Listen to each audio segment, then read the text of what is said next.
All right, let's talk about the housing crisis. It's a topic that just gets everyone's blood boiling, right? It's all frustration and this deep, deep sense of unfairness. But what if the way we talk about it, the way we get so angry, is actually part of the problem?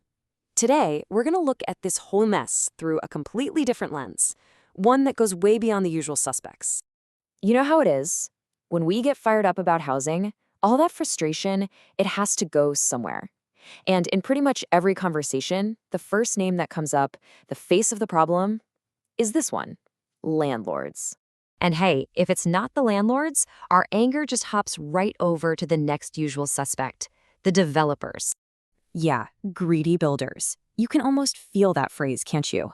It's like the whole temperature of the room changes. The volume cranks up, battle lines are drawn, and all that frustration just boils over. Look, it's a totally understandable reaction. I get it. We all get it. But we've got to stop and ask ourselves a really important question here. Is all this shouting actually getting us closer to a solution? Or is it just, letting off steam for a minute? And that brings us right to the heart of it, the blame game. I mean, when something feels this fundamentally unfair, this outrageously expensive, it's just human nature to want to find someone to point the finger at. We need a face for the problem. So this is where we have a choice. We can go down one path and just assume, oh, they're just choosing to be difficult. Or we can ask a much more interesting and maybe more useful question. Why does this exact same behavior happen over and over and over again, year after year, no matter who's in charge? And this quote, man, it just nails it. Systems that stick around this long, they don't usually rely on a bunch of people just deciding to be villains.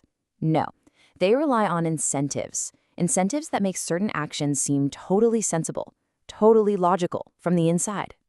Okay, so let's try it. Let's put this idea to the test. For the next few minutes, we're going to stop hunting for bad guys and start trying to decode the actual logic of the system everyone's stuck inside. So let's start with a big one. The common complaint, right? That developers are just sitting on land, they're just choosing not to build homes.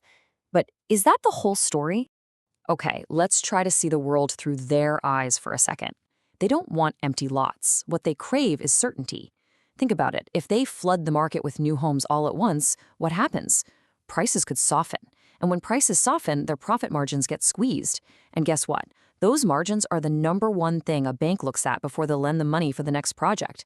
So in that environment, being cautious isn't being greedy. It's just the rational thing to do. All right, same exercise. Let's apply that same logic to landlords. Is every landlord really a monopoly man, rolling in cash? Well, the reality is often a lot more complex, isn't it? Sure, there are huge investment firms, but a whole lot of landlords are actually pretty small scale. Maybe it's someone renting out their old apartment to help pay for retirement. They're dealing with their own rising costs, trying to navigate confusing regulations, all inside a market where, frankly, scarcity is what keeps the rents high enough to make the math work out. Now, that doesn't make sky-high rents a good thing, not at all, but it does start to explain the why behind it. And this leads us to a really tough but super important thought. What if all this anger, this instinct to find someone to blame, what if it's not just failing to help? What if it's actually making everything worse? Think about it. Anger does one thing really, really well. It puts people on the defensive. It doesn't bring people to the table to solve a problem. It sends everyone running to their separate corners with their guards way, way up. And once everyone's defensive, we get stuck in this vicious cycle. The public gets angry and points fingers. That causes defensive reactions from developers, landlords, whoever. So then any chance of actually working together to fix things, it just falls apart. And the result is the shortage continues, which of course just makes the public even angrier. And we just keep going around and around on this miserable merry-go-round. This next quote just sums it up so perfectly. Shouting doesn't make anyone blink, it just makes them hold tighter. It's so true. When you yell at someone who already feels like they're on shaky ground, they don't just give up. They grip whatever they have even tighter. Okay, so if blaming people just leads to a dead end, a stalemate, what's the alternative? Where do we go? Well, the idea is to stop focusing on the who and start focusing on the what. We've got to find the real problem. And here it is. This is the core issue, the big takeaway. The problem isn't who's holding the cards. It's the way the entire game is set up in the first place. So why is the game set up like this? Well, our whole system is kind of built on a few tricky truths. First, scarcity helps protect the value of the homes people already own. Second, for builders, moving too fast feels incredibly risky. And third, a big price correction, well, that would be a disaster for millions of regular homeowners who have their life savings tied up in their property. So what's the logical move for everyone involved? You wait. Everybody just waits for someone else to go first. And that brings us to what might be the single most important idea in this whole explainer. The problem isn't that no one knows how to build homes.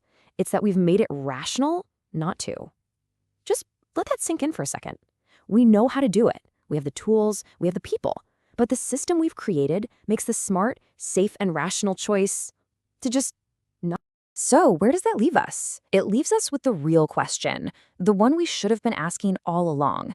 If the problem is the incentives, how do we change them?